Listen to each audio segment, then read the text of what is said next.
Hello everyone, welcome to my YouTube channel Sunita Unblog. So परत एकदा आपला संडेचा भाऊचा धक्का, संडे फंडे. तर मला वाटलं काही त्यांचे काल टॉपिक्स राहिले होते, पॉईंट्स राहिले होते, तर ते आज भाऊ डिस्कस करते किंवा कोणाला तरी काहीतरी बोलतील. पण ॲज युजल तोच त्यांचा फंडेच होता.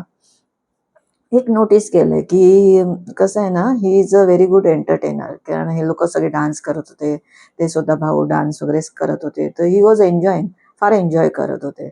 तर पण ते होस्टिंगचं जरा नाही, म्हणजे it's not his cup of T, frankly speaking. So नाही जमत आहे त्यांना होस्टिंग. म्हणजे जो आवाज रेज करायला पाहिजे, बॅश करायला पाहिजे, ते नाही होत आहे त्यांची. आणि तो म्हणतात ना, he is a very sophisticated guy, आणि तो म्हणतात ना, he is a good entertainer. As usual मग भाऊचा धक्का चालू झाला आणि त्याच्यामध्ये मग त्यांचा फंडे चालू होता. आज स्टार्टिंगला सगळे त्यांनी डान्स वगैरे चालू केला. चायनीज विस्पर एक डान्स स्टेप दिली आणि त्यांनी ते बाकी ए टीम आणि बी टीम त्यांना करायला लावली आणि चुकले सगळेजण. इथे रोशन चुकला, तिथे स्टार्टिंगला दीपालीनेच बरोबर केली नाही स्टेप, नंतर प्रभू चुकला. आणि नंतर मग राकेशच्या याला तुंबीनला पिक्चरला 25 वर्ष पूर्ण झाली, नंतर त्याचा डान्स होता, त्यांनी दीपालीला सिलेक्ट केलं. त्यानंतर विशाल आणि प्राजक्ताचा डान्स झाला. तर अशा रीतीने सगळं ते एंटरटेनमेंट चालूच होतं. प्राजक्ताने फार सुंदर गाणं गायलं, खरंच तिचा आवाज फार गोड आहे. म्हणजे अक्षरशः ती गात होती तर अंगावर शहारा आला होता.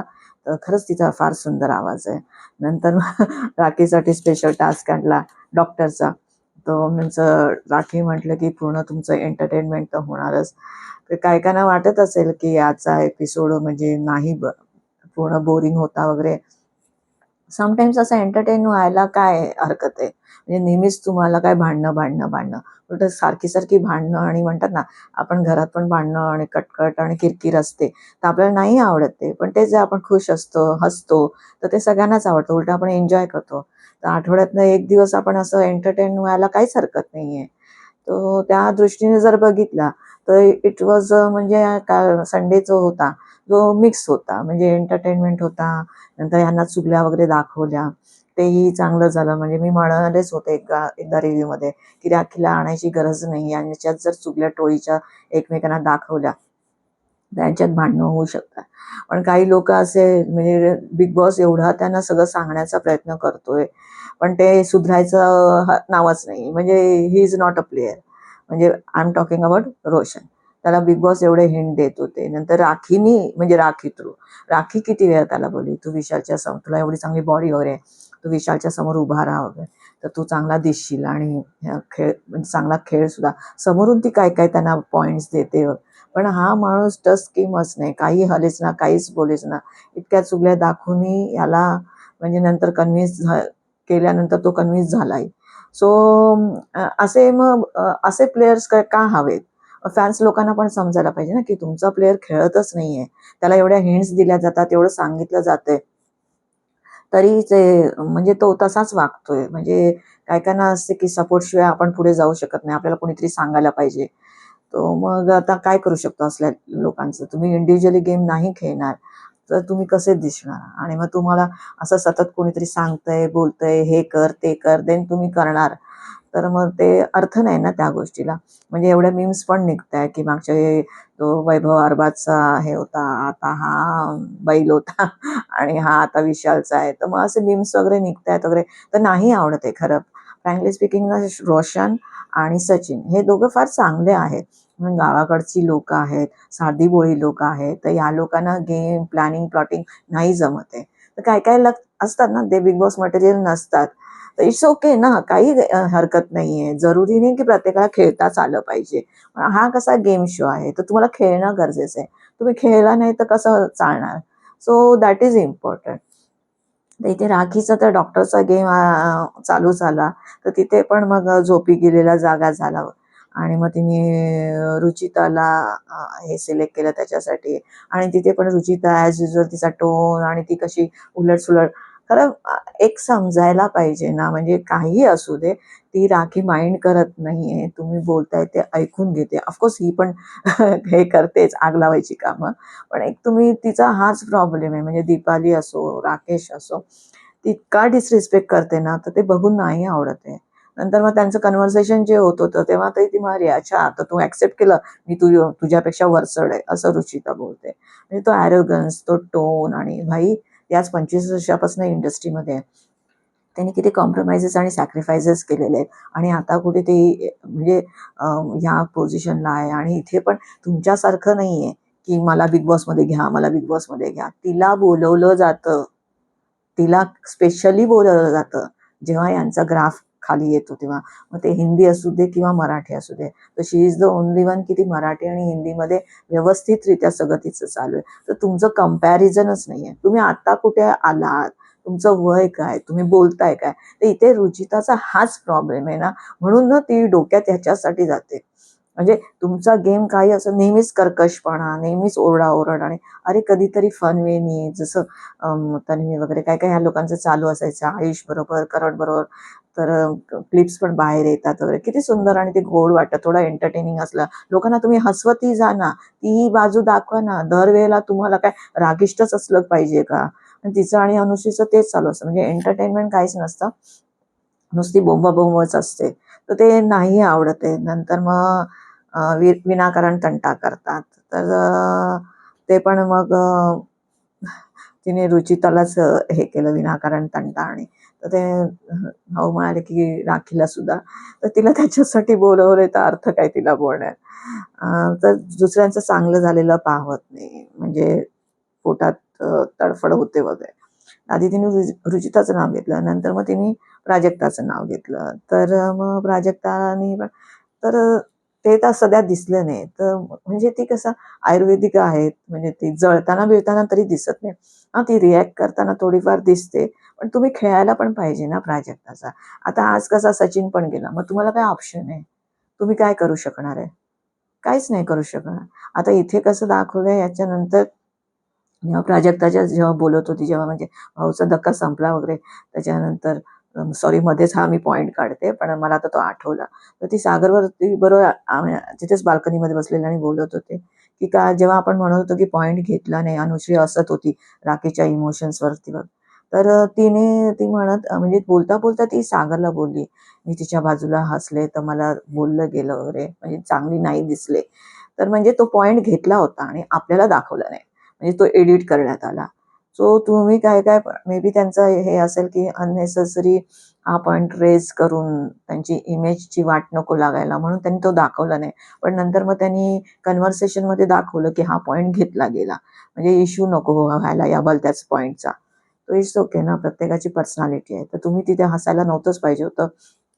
तुम्ही अनुश्रीला सपोर्ट करून तिच्यावर तुम्ही हसत होता. भले ती हसत होती आणि तुमच्या खांद्यावर डोकं ठेवत होती, तर तुम्ही तिला हलवायला पाहिजे होतं, बाबा नको हसूस वगैरे. पण इट्स ओके, तिथे आता फ्लोमध्ये त्यांचं म्हणजे नकळत झालं पण असेल, तर आपण नाही सांगू शकत. लिटरली ब्लेम कशाला करायचं ना, तर त्याप्रमाणे. नंतर मग अ, हे गप्प राहायची गरज आहे. तर तेच रुचिताला, मग तिने डोकं तिचं चेक केलं, डोक्यात काय प्रॉब्लेम आहे का? सो राखी म्हणजे काय फुल ऑन एंटरटेनमेंट. सो ती एक एक गोष्टी अशा करत असते ना, की तुम्हाला हसायला येत नसेल ना, तरी तुम्ही हसाल म्हणून. आणि मुद्दाच नसतो, आणि तुम्ही म्हणजे मुद्दा नसून सुद्धा तुम्ही काहीतरी तंटा करता वगैरे. तिने तन्वीचं नाव घेतलं की ती प्रत्येक गोष्टी ठिकाणी असते आणि प्रत्येक ठिकाणी दिसते वगैरे, मध्ये मुद्दामून घुसते आणि बोलते वगैरे. तर इथे ना खरंच हे ना तन्वीचं मानायला पाहिजे. म्हणजे ती एवढं बिग बॉस सगळेजण म्हणतात ती भरपूर बघून आली आहे, अभ्यास करून. इट्स ओके ना, अभ्यास करून आली आहे. तुम्ही करून यायचा होता ना. कारण बाहेर येऊन किती बोलतोय. जेव्हा तुला सांगितलं तुझ्या फ्रेंड्सनी की तू थोडं बघून जा, हे करून जा, तेव्हा तू म्हणतो नाही, मला रिअल राहायचंय. रिअल राहा तुम्ही, पण मग तुम्हाला खेळायला पण पाहिजे ना. तुम्ही बाल्कनी मध्ये बसून राहणार, तर तुम्ही खाली दिसणारच नाही. कसा तुमच्यावरती कॅमेरा येणार? आणि आफ्टर ऑल तुम्ही नुसतं डिस्कस करत होता, तुमचा ऍक्शन प्लॅन कुठे होता? आता इथे जसं सेकंड सीझनमध्ये शिव पण आलेला, पण तो कसा, तो पण रिअल होता. त्याचं म्हणणं होतं मी रिअलच राहणार म्हणून. तो रिअल होता ना, त्यांनी त्याची रियालिटी दाखवली, पण मग त्याचं सगळीकडे त्याचं म्हणजे अस्तित्व होतं, म्हणजे सगळीकडे तो दिसत होता. म्हणजे किचनमध्ये असू दे, रिलेशन सगळे त्यांनी बनवले, भावा बहिणीचे बनवले, नंतर थोडे म्हणतात ना लव्ह अँगल वगैरे सगळ्याच ठिकाणी ही वॉज देअर. तर तुम्ही तसे रिअल असणं इज वॉट, पण दिसणं पण महत्वाचं आहे ना. तुम्ही दिसलातच नाही आणि मग बाहेर येऊन तुम्ही एवढं बोलताय कशाला? आणि आता म्हणतोय मला अपॉर्च्युनिटी दिली तर मी जाईन आणि मी करेन. अरे व्हॉट इज दिस? तुला जेव्हा अपॉर्च्युनिटी मिळाली तेव्हा तू संधीचं सोनं करायला पाहिजे होतं.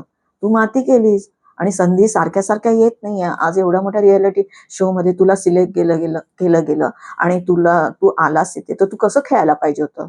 तू चांगल्या रीतीने दाखवायला पाहिजे होतं ना. तू राहा ना रिअल. आता जसं त्याचं आणि रुचिताचं झालेलं ते थोडा इश्यू, म्हणजे ते पीठ वगैरे टाकलेलं टास्कमध्ये. नंतर त्यांनी चांगल्या रीतीने हँडल केलं, की बाबा ते म्हणाले सॉरी म्हणायला आली, तर ह्यांनी येणार. पण ते कसा होता, टास्क होता आणि टास्कमध्ये तुम्ही इकडे तिकडे तुमचे हात लागतात वगैरे, म्हणजे लिटरली तिने इंटेन्शनली मारलं नव्हतं. तर टास्कमध्ये तिचा तो हात लागला होता. सो दॅट इज ओके ना. तो म्हणे तेव्हा मला बोललं गेलं की चांगलं हँडल केलं, पण बिग बॉस सांगत होते आणि त्यांना वाटत होतं की मी त्याचा इश्यू करावा. नाही, तुम्हाला तिथे मेन तेच आहे. तुम्ही कुठली गोष्ट कशी रिप्रेझेंट करायची, that is very very important. आणि हे तन्वीला फार छान कळतंय. आता यांचा जो पॉडकास्ट झाला होता बिग बॉसवाल्यांचा, तिथे सगळे प्लेयर्स 4 सीझन 5 सीझन मधले सगळे आलेले, तिथे तो असतात किती बोलत होता मेघाबद्दल, की बाबा ती सगळं बघून आली होती, तर तिला माहिती होतं तिचा टायमिंग काय कसा द्यायचा आहे. मग करा ना, माहिती असेल, प्रिपेअर होऊन आलंय. तुम्ही पण इंटरव्ह्यूला जाता तर प्रिपेअर होऊनच जाणार ना. एक्झामला जाता तर तुम्ही अभ्यास करूनच जाणार ना. मग जाताय तुम्ही बिग बॉसला, जर मी करून गेले अभ्यास आणि प्रिपेअर होऊन गेले तर काय प्रॉब्लेम आहे भाई? खेळली ना ती. आज मेघाच्या अपोजिटला केवढे मोठे मोठे लोक होते, केवढे तरी मोठे मोठे सेलिब्रिटीज होते, पण तरी मेघा जिंकली ना. तर असं नाही करण जे म्हणतोय तसं. तुम्ही इंडिव्हिज्युअली असेल, जरी तुम्हाला कोणाचा अप्पर लेवलचा सपोर्ट असू दे नसू दे, पार्शलिटी होऊ दे नाही होऊ दे, म्हणजे ब्लेम केलं जातं त्याप्रमाणे. पण तुमचा गेम चांगला असेल आणि तुम्ही खेळताय चांगले, तर ऑफकोर्स तुम्ही जिंकाल ना. तर जिंकण्यासाठी हे सगळं करावंच लागणार आणि तुम्ही करत नाही आणि नंतर तुम्ही ब्लेम करताय. So that is wrong. तर हे सगळं ना या लोकांचं चुकीचं चाललेलं आहे. नंतर मग इथे इंजेक्शनचं आलं, मग सागरला सांगितलं राखीला इंजेक्शन. सागरचं तर काय बाबा, त्याचं सगळंच मला नाही आवडत आहे. तो जो खेळतोय त्याचा तो गेम बिलकुल नाही आवडत आहे सागरचा. म्हणजे तो कसा करतोय माहिती का, मुलींवरती एकदम ओरडून दाखवणार, प्रभूवरती एकदम ओरडून दाखवणार, आणि विशाल आहे, रुचिता आहे, यांच्यावर जातो का ओरडायला? नाहीये ना. ते मस्त पाणउतारा करून तुम्हाला हातात देतील, करतील तुमचा, तर तिथे नाही जाणार. तर त्याला ते पण कळतं बरोबर. सो व्हॉट टू से. आणि नंतर मग चुगलीदार उघडलं, विशालला दाखवलं त्याच्या चुगल्या. नंतर म्हणजे तन्वी आणि अनुश्री तन्वीला सांगत होती की मी तिथे आहे, पण मला ते लोक आवडत नाही, तोच क्रेडिट घेऊन जातोय. नंतर राखी बद्दल बोललं की बाबा टिश्यू सारखा वापरेल आणि फेकून देईल. तर मग त्याला विचारलं तर तो म्हणतो की बाहेरचं बोललं नाही पाहिजे. बरं, बाहेरचं बोललं नाही पाहिजे, तू गोष्टी अशा करतोस का की तुझ्याबद्दल असं बोललं जाईल? तू 22 वर्षाच्या मुलीबरोबर लव्ह अँगल करतोय, तर हे दिसायला चांगलं दिसतंय का? सो अर्थ नाहीये त्या बोलण्याला. आणि रोशन, बापरे, सगळ्यात डम आहे प्लेयर बिग बॉसचा, इज द रोशन. म्हणजे ऍक्च्युली सचिन बरा तरी होता, म्हणजे तो पण चांगलाच माणूस होता, पण त्याला तो तरी बोलत होता, काहीतरी पॉइंट मांडत होता. ह्याचं काहीच नसतं. कधी कधी हा काय बोलतोय ऐकायला सुद्धा येत नाही माईक असून. त्याला चुगल्या दाखवल्या, चुगल्या दाखवूनही हा नंतर रुचिताने जेव्हा त्याला कन्व्हिन्स केलं, हा कन्व्हिन्स झाला आणि त्या विशालला एकदम मिठी मिठी मारतोय. ओ गॉड, तुझ्याविषयी सगळे बोलले जाते. तो माणूस म्हणतोय की हा माणूस टोळीत हवाय कशाला. ती रुचिता पण बोलते, तोही बोलते, आणि तरी हा त्यांना जाऊन मिठ्या मारतोय. कन्व्हिन्स झाला, आम्ही तुझ्यासाठी खेळलो, आम्ही तुझ्यासाठी स्टँड घेतला. रुचिता एवढं सगळं बोलली तर हा झाला कन्व्हिन्स. म्हणजे तुम्हाला याचा अर्थ तुम्हाला एकटं नाही खेळता येणार. प्रभूला दाखवली चुगली वगैरे, की तो म्हणजे तिचा पदर धरून चालतो वगैरे, आणि बाजून जसं तो विशाल त्याला म्हणत होता की जेव्हा प्रभू कुठे दिसतो, मला तर कुठे दिसतच नाहीये, जेव्हा मी तन्वीला बघतो तेव्हा मला प्रभू दिसतो. सो असं सगळं. मग अनुशीला दाखवल्या तिच्या चुकल्या वगैरे. ती ती रडत होती, तर रुचिता बोलली होती की ती म्हणाली होती मला रडता येत नाही, आणि ज्या दिवशी मी रडेन तेव्हा ते खरं नसणार, तर मला तिच्यावरती विश्वास नाही. आणि हेच सगळं चालू होतं. मला तिला माहिती, ती एक्सपेक्टेड होतं, ती म्हणाली हे एक्सपेक्टेड होतं, मला माहिती होतं. नंतर मग तर समोर बोलायचं की नाही, आणि ते सगळं चाललेलं या लोकांचं. पण आता बघू तन्वी काय, सॉरी अनुश्री काय तिचा गेम प्लॅन चेंज करते की नाही. आणि नंतर मग जे सगळं झाल्यानंतर त्याने चुगलीचं झाल्यानंतर सरळ विशाल रुचिताला सगळं सांगत होता, आणि तो म्हणत होता राखी एवढं बोलली, तुम्हाला सांगितलं नाही वगैरे. तर ती म्हणते मी सांगितलेलं तुला, पण तो मला माहिती नव्हतं ती एवढी इंटेन्सली बोलत असेल, तर तिथे खरंच जास्त ह्यांनी बोलत होते, तर बाहेरचं नाही बोलायला पाहिजे. नॉमिनेशन टास्क आला.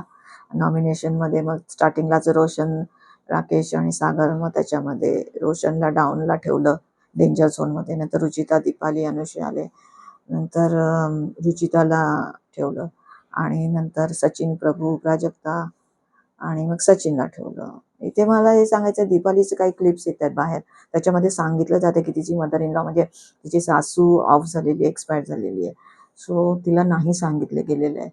तर मला कळलं नाही का, एखादा माणूस जातो तर ते इन्फॉर्म तर करायला पाहिजे ना. नंतर त्या प्लेअरवरती तुम्ही डिसिजन ठेवा की काय करायचं त्याने. आता तिथे ते लोक म्हणतात की उलटा म्हणजे तिचा नवरा सांगतोय की तिचं आणि म्हणजे त्याच्या मम्मी बरोबर फार चांगलं बॉन्डिंग होतं, म्हणजे माझ्यापेक्षा तिचं आणि चांगलं बॉन्डिंग होतं. मग तुम्ही तिला बोलवायला पाहिजे होतं ना. मग तुम्ही का केलं असं? तुम्ही भले आता आय डोंट नो बिग बॉसचे रूल्स अँड रेग्युलेशन्स, इन्फॉर्म तर करा ना. त्यांचं त्यांना डिसिजन घेऊ द्या.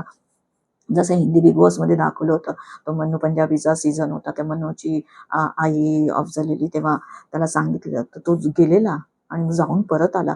तर तुम्ही जर तुमचा कॉन्ट्रॅक्ट आहे, तुमची डील आहे काही, तर तुम्ही तसं करायला पाहिजे ना. पण हे चुकीचं वाटते की बाबा एवढा मोठं झालेला आहे इन्सिडन्स आणि तुम्ही तिला इन्फॉर्मही नाही केलंय. म्हणजे तिचं हे खरंच आपल्याला म्हणजे बाहेर बघून आपल्याला काही माहिती नाही त्यांचे रूल्स रेग्युलेशन्स काय आहे, की त्या फॅमिलीने डिसिजन घेतलाय, काय घेतलाय. पण तिला इन्फॉर्म करायला पाहिजे होतं असं मला वाटतं. एक तर तुमचं जर असेल तर मग ती 2-3 दिवसात जाऊन आली असती बाहेर किंवा what ever it is, decision त्यांच्यावरती सोडायला पाहिजे होता. पण हे न सांगणं, न इन्फॉर्म करणं, तर ते कुठेतरी चुकीचं वाटतंय. तर असं नाही करायला पाहिजे. आणि मग इथे बॉटममध्ये मग सचिन, रोशन आणि रुचिरता होते आणि मग त्यांना सगळ्यांना एक दारासमोर उभं केलं आणि ॲज युजल सचिन एव्हिल्स आला. तर ते Sachin he is also good guy. खरंच तो चांगला माणूस होता. म्हणजे स्वभावाने आणि वगैरे म्हणजे सगळं चांगलं ते म्हणजे भाऊनी पण त्याला हे केलं, प्रेस केलं की एकदम चांगला माणूस आहे आणि चांगली इमेज आणि हे घेऊन तो बाहेर जातोय. तर थोडंसं वाईट वाटलं सचिन गेला तर. पण ॲट द एंड कसं आहे ना, हा गेम आहे. एक जण जाणारच बाहेर. तर माझ्या हिशोबाने तर रोशनला जायला पाहिजे होतं. पण सचिन आता खेळायला लागला होता. तो बघूया आता लेटेस्ट सी आता काय होतंय पुढच्या एपिसोडमध्ये. आता हिला तर कळलंय प्राजक्ताला की तिची चावी चोरीला गेली आणि प्रोमोज वगैरे बाहेर येत आहे की त्यांना कळलंय की प्रभूने चोरली आणि प्रभू ओरडतोय आणि रोशन त्याच्या अंगावर धावून जातोय. भाई तू वीक लोकांवरतीच धावून जाणार. तिथे तिथे तुला एवढ्या चुगल्या दाखवून सुद्धा तू तिथे शांत आहेस. विशालवरती कधी धावून नाही गेलास, तर तसं तू जायचं ना त्याच्यावरती. तो केवढूसा मुलगा आहे आणि त्याच्यावर तुम्ही धावून जाताय. प्राजक्ताचा इश्यू आहे. प्राजक्ताने स्टँड घ्यायचा. प्राजक्ता बघून घेईन ना, तुम्ही का मध्ये येतायत आणि I don't no. So promos थोडं मिसलिडिंग पण असतात. बघूया आपण उद्याच्या एपिसोडमध्ये काय होतंय, की मजा येते, इंटरेस्टिंग होतंय. कारण आता हे चावीचं प्रकरण आता बाहेर येतंय. सो तुम्हाला माझा व्हिडिओ आवडला असेल तर प्लीज लाईक, शेअर आणि सबस्क्राईब करा. Thank you.